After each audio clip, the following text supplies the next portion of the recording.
कांता जी अपनी हल्के भूरे रंग की पुरानी सूती साड़ी में सिर पर पल्ला डाले, हाथ में पुराने कपड़े का थैला लिए सब्जी लेने निकली थीं। उम्र करीब 75 साल। चेहरे की झुर्रियों में वक्त की थकान और आंखों पर हल्का चश्मा, जैसे दुनिया को अब भी थोड़ा साफ देखने की कोशिश। गली में हमेशा की तरह भीड़ थी। ठेले, स्कूटी, रिक्शे, लोगों की चहलकदमी और चिल्लाहटें। उन्होंने एक ठेले वाले से कहा, भैया लौकी तो काफी पुरानी लग रही है, कुछ ताजा दिखाओ। सब्जी वाला मुस्कुराया। वह कांता जी को पहचानता था। हर हफ्ते आती थीं, थोड़ी मोल भाव करती मगर हमेशा मुस्कुराहट के साथ। तभी आसमान में बिजली चमकी और गर्ज के साथ बारिश झमाझम शुरू हो गई। अम्मा जी हटिए, भीग जाएंगी। सब्जी वाला तिरपाल ढकने में जुट गया। लोग छतरियां निकालने लगे, कुछ दुकानों की छतों के नीचे भागे। पर कांता जी न छतरी थी न दौड़ने की ताकत। उन्होंने थैला सीने से चिपकाया, साड़ी का पल्ला सिर पर और कंधे तक खींचा, लेकिन भीग चुका था। बारिश अब बूंदों की नहीं, थपेड़ों की तरह बरस रही थी चेहरे, पैरों, पीठ पर। चप्पलें कीचड़ में फिसल रही थीं। कांता जी दीवार का सहारा लिया। पास की पान की दुकान से आवाज आई, अम्मा जी इधर आ जाओ। कांता जी हल्का मुस्काई, बेटा अब तो भीगी चुकी हूँ, अब क्या बचाना। आवाज में थकावट थी पर शिकवा नहीं। उस भीड़ भरे बाजार में कोने में एक मां की सादगी और मजबूरी बारिश में भीग रही थी, चुपचाप चुपचाप। चप्पल से कीचड़ टपक रहा था, थैले से पानी, हाथ कांप रहे थे। चश्मा धुंधला गया था, ठंडी हवा से दांत हल्के बजने लगे। अब तो थैला भी भारी हो गया है, बड़बड़ाई। थैला एक हाथ से जमीन पर टिकाकर रुकी। माथे पर पसीना था पर चेहरे पर वही पुरानी हिम्मत की चमक। तभी सामने से रिक्शा आता दिखा। उन्होंने हाथ हिलाया, बेटा बीकानेर स्वीट वाली गली छोड़ देगा। रिक्शा वाले ने रिक्शा रोका और बोला, क्यों नहीं अम्मा जी, पर अब आपकी उम्र हो चली है, ये सब्जी भाजी उठाने का काम क्यों करती हैं? बहू बेटे हैं ना। कांता जी थकी थी लेकिन मुस्कुराई। थैला समेटते हुए बोली, बेटा जितना चलूंगी फिरूंगी उतना ही ठीक रहूंगी। घर में बैठ गई तो बिस्तर पकड़ लूंगी। वो हंसी जरूर रही थी, लेकिन उस हंसी के पीछे एक चुप्पी थी, एक ऐसा सन्नाटा जो आंखों में उतर आया। रिक्शे पर बैठते हुए उनका मन बोल पड़ा, कौन लाएगा सब्जी? बहू को कहूँ तो मुंह बना लेती है। बेटा अब बस वही कहता है जो बहू चाहती है। रिक्शे वाला थैला रखता है, उन्हें बैठाता है।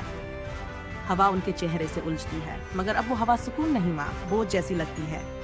तेज बारिश अब भी थमने का नाम नहीं ले रही थी। कांता जी जैसे तैसे घर पहुंची। भीगी साड़ी उनके बदन से चिपक गई थी। दरवाजे की घंटी दबाई। बहू पूजा दरवाजा खोलते ही तमतमा गई, हे भगवान, बारिश हो रही थी तो कहीं रुक जाती। सारी सब्जियां भीग गईं। अब कौन खाएगा ये सब? कांता जी ने कहना चाहा, बेटा एक ठेला था, लेकिन पूजा ने बात काट दी, थैला दीजिए, बाहर खड़ी रहिए, नहीं तो सारा घर गंदा हो जाएगा। कांता जी चुपचाप थैले से हाथ हटा लेती हैं। पूजा थैला झपट लेती है, फिर पलटकर पूछती है, बाकी पैसे दीजिए, कितने हुए? कांता जी झुकी आंखों से बोली, दिन थे, रिक्शे वाले को दे दिए। पूजा गुस्से से फुफकारती है, वाह, हर बार ऐसे पैसे उड़ाती हैं जैसे आपके बेटे को नोटों की खान मिल गई हो। अगली बार पैसे पूरे लाना, नहीं तो मुझसे बुरा कोई नहीं होगा। और वह अंदर चली गई। कांता जी की आंखें बोलना चाहती थीं कि कैसे बारिश में खुद को भीगा बस घर के लिए, कि कैसे अब भी खुद को बोझ नहीं बनने देना चाहती, पर कुछ कहा नहीं, बस चुपचाप दीवार का सहारा लेकर खड़ी रहीं। अब बारिश रुक गई थी, पर कांता जी की आंखों में एक और बारिश बरस रही थी, भीतर ही भीतर। वहीं चौक पर खड़ी रहीं। भीगे कपड़ों से टपकता पानी उनके पैरों के पास जमा हो गया, जैसे उन बूंदों के साथ उनकी चुप्पियां भी बह रही थीं। तभी राजेश, उनका बेटा, बाहर आया, हाथ में अखबार, चेहरे पर चाय की तलाश। माँ को देख ठिठक गया, माँ ये क्या हाल कर लिया आपने? वह लपक कर उनके पास आया, चलिए माँ, कपड़े बदलिए, तबीयत बिगड़ जाएगी। कांता जी कुछ नहीं बोली, बस कांपते हाथ से बेटे के सिर पर हाथ फेरा, एक आशीर्वाद जिसमें न शिकायत थी न गिला। राजेश कुछ कह नहीं पाया, बस उनकी आंखों को देखता रहा। वो मुड़ी, धीरे धीरे अपने कमरे की ओर चली। भीगी साड़ी से फर्श पर पानी की लकीरें बनती रहीं, जैसे हर कदम के साथ उनका मौन पूरे घर में फैल रहा हो। अंदर से पूजा की आवाज आई, राजेश चाय ठंडी हो रही है। राजेश ने माँ की पीठ को देखा, कांपती, झुकी हुई। कुछ कहने को हुआ पर चुप रहा। चाय अब भी गर्म थी, लेकिन कांता जी की आत्मा शायद ठंडी पड़ती जा रही थी। कमरे में जाकर उन्होंने दरवाजा बंद किया, खिड़की के पास खड़ी हुई। बाहर बारिश थम गई थी, पर अंदर अब भी भीगी उदासी थी। नजर दीवार पर पड़ी एक पुरानी तस्वीर, वो और उनके पति मुस्कुराते हुए। चेहरा कांपने लगा। उन्होंने अलमारी खोली, पुरानी चीजें, खत, कपड़े और एक तौलिया। उन्होंने तौलिया उठाया, सीने से लगा लिया, जैसे उसमें अब भी उस बीते साथी की गर्म सांसें बसी हों। स्पर्श जो अब बस एक मीठी पीड़ा बनकर रह गया है। कांता जी धीरे धीरे बिस्तर पर बैठी, दीवार की तस्वीर को देखकर बोली, देखिए जी, आज फिर भीग आई मैं। पूजा अब बहू नहीं, घर की मालकिन है। हर बात पर ताना, हर बात में परायापन। राजेश चुप है, जैसे बोलना भूल गया हो। एक आंसू गाल से लुढ़का और गले में कहीं खो गया। आप थे तो घर घर लगता था, अब बस एक कोना मेरा है जिसमें मैं नहीं, आपकी यादें रहती हैं। कमरे में सन्नाटा। दीवार पर वही तस्वीर मुस्कुरा रही थी, जैसे कह रही हो, मैं यही हूँ। कांता जी की आंखें भर आई, आंखें मूंद ली और अतीत में लौट गई। मीनू की मुस्कान, माँ चाय बनाऊं, और घर जी उठता। अब सुबह थी, कार स्टार्ट हो चुकी थी, ड्राइवर तैयार। मीनू अजय सामान समेट रहे थे। कांता जी दरवाजे पर खड़ी थीं, जैसे आंखों से बेटी की छाया समेटना चाहती हो। बोली, जब तू थी हर सुबह उजाला था, अब इतनी दूर जा रही है, कैसे बात होगी? आंसू रुके नहीं। पूजा बोली, माँ जी रोइए मत, वीडियो कॉल कर लीजिए, मैं हूं ना।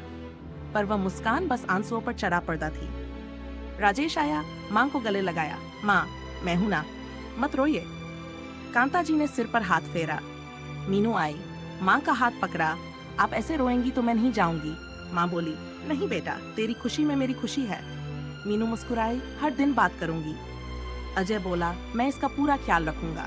कांता जी ने बस आंखों से आशीर्वाद बरसाया। कार चली, मीनू चली गई। कांता जी बस गली को निहारती रहीं। कुछ दिन तक दीवारें उनकी सहेली बनी रही। जब भी मीनू का कॉल आता, कांता जी का चेहरा खिल उठता। कैसी हो माँ? दवा ली, खाना खाया, और वो पल जैसे जीवन लौ देता। पर फिर हर कॉल पूजा उठाती, माँ जी तो सो रही हैं, बात नहीं हो पाएगी।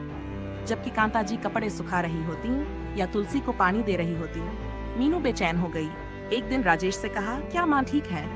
राजेश थके स्वर में बोला, मीनू अब फोन मत किया कर, पूजा को पसंद नहीं है, हर बार झगड़ा होता है, मैं बहुत थक गया हूँ। मीनू चुप रह गई, बस आंखों से बहते आंसू थे।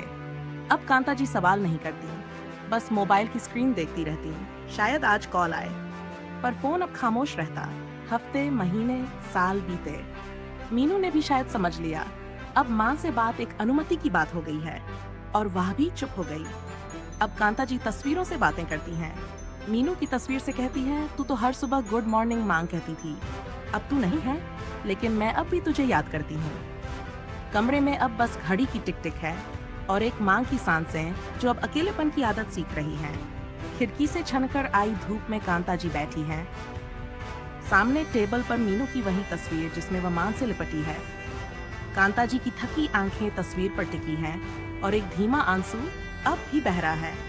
उनकी झुर्रियों भरे गालों से एक बूंद लुढ़ककर नीचे टपक गई। कांता जी ने आंचल से उसे धीरे से पोंछा, जैसे किसी पुरानी ठीस को सहेज रही हो। तभी दरवाजे की घंटी बजी। चौंक गई, जैसे कोई बहुत गहरी तन्हाई से अचानक खींचकर वर्तमान में लौटा हो। तस्वीर को एक बार और देखा, फिर थकी चाल से उठी। पैरों में उम्र की थकावट थी, मन में वर्षों की चुप्पी। पर्दा हटाकर देखा, पूजा ने दरवाजा खोला। सामने आरती और उनकी माँ ललिता जी। अरे दीदी, माँ! पूजा की आंखें चमक उठी। वह दौड़कर लिपट गई, आवाज में उत्साह और अपनापन। बताया भी नहीं, कितना प्यारा सरप्राइज है ये। बैग थामे उन्हें सोफे पर बिठाया। घर में जैसे रोशनी फैल गई हो। आरती ने पर्स से स्मार्टफोन निकाला। देखना पूजा, गोवा ट्रिप की फोटो लाई हूँ, बीच वाला सीन तो देख, हंसी रोक नहीं पाएगी तू। पूजा खिलखिला पड़ी। अरे वाह, बैठो, मैं चाय नाश्ता लाती हूँ। घर जैसे फूलों से भर गया हो। एक कोने में कांता जी चुपचाप खड़ी थी। उन्होंने मुस्कुराकर दूर से नमस्ते की। ललिता जी ने भी सिर झुकाकर जवाब दिया, पर मुस्कान बस एक औपचारिक परछाई थी। किसी ने नहीं पूछा, माँ जी बैठिए ना, चाय लेंगी? कैसी तबीयत है? जैसे वो कोई जरूरत नहीं, बस एक आदत बन गई हो। धीरे धीरे कांता जी मुड़ी, अपने कमरे की ओर चली। पर्दा खींचा, दरवाजा नहीं, पर उस पर्दे के पीछे की खामोशी पूरे घर की सबसे गहरी थी। किसी को नहीं दिखा, उनकी आंखें फिर भीग गई थी, जैसे खुद से ही पूछ रही हो, क्या अब मेरी जरूरत इतनी सी ही रह गई है? पूजा ट्रे लेकर आई। 3 प्यालियां चाय की, कुछ बिस्कुट। लीजिए माँ दीदी, गरम चाय है और माँ वो नमकीन है जो आपको बहुत पसंद है। ललिता जी मुस्कुराई, अब तो मेरी बेटी मेरी पसंद भी पहचानने लगी है। तेरी सास को भी मजा आता होगा ना तेरे हाथ की चाय में। पूजा हल्का हंसी, पर उसमें शिकायत की छाया थी। माँ, कैसी बातें करती हो? मैं कोई नौकरानी नहीं हूँ इस घर की। जिसे पीनी होती है खुद बना लेता है। मेरी अपनी चाय भी आपके दामाद ही बनाते हैं। आरती ललिता जी मुस्कुरा उठी। खाने की बात रही तो हाँ, बना देती हूँ। लेकिन अगर रसोई सासू माँ को दे दूँ तो सारा नाश्ता वहीं खत्म कर देंगी। हंसी गूंजती रही, पर कांता जी की उपस्थिति जैसे किसी पृष्ठभूमि में धुंधलाती जा रही थी। उफ, आज सुबह सारा मूड ही खराब हो गया।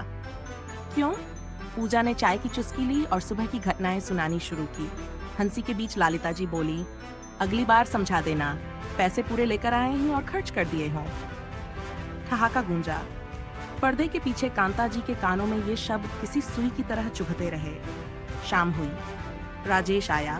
पूजा बोली, मां जी, फ्रिज में मिठाई है, प्लेट में ले आइए। मैं अभी लाई। धीरे धीरे कांता जी रसोई की ओर बढ़ी। पैर रसोई में फैले पानी पर पड़ा, संतुलन बिगड़ा, ट्रे छूट गई और वह जमीन पर गिर गई। ट्रे गिरा, मिठाइयां बिखर गईं। पूजा झुंझलाए, भगवान, एक दिन चैन से रहने नहीं देती आप। आरती और ललिता जी मुस्कान छुपाने लगी। अब चोट लग जाती तो लोग कहते सास से काम करवा रहे हैं। राजेश बोला, माँ रहने दो। पर कांता जी ने कुछ नहीं कहा। धीरे धीरे मिठाइयाँ समेटी, ट्रे उठाई और रसोई में लौट गई। दीवार की ओर मुंह किया। आंखें छलक आईं, पर कोई आवाज नहीं थी। अब उन्हें चुप रहना आ गया था। उनके कानों में वो बात अब भी गूंज रही थी, बस खाना खाओ, बैठो, कुछ मत करो। 2 दिन से उन्होंने नहीं खाई था। पूजा की आवाज आई, माँ जी, जो मिठाई गिरी थी वो कहाँ है? डस्टबिन में डाल दी बेटा। क्या? पता भी है कितनी महंगी थी? मेरी मम्मी लाई थी। नीचे गिरी हुई मिठाई कौन खाता बेटा? आप तो खा सकती थी ना। वो शब्द जैसे आत्मा को चीर गए। कांता जी की आंखें भर आईं। जाए यहाँ से, सारा मूड खराब कर दिया। वो बिना कुछ बोले अपने कमरे में चली गईं। सांसें तेज थीं, चेहरा सफेद। अचानक चक्कर आया। दीवार का सहारा नहीं रहा और वो धीरे से जमीन पर गिर पड़ी।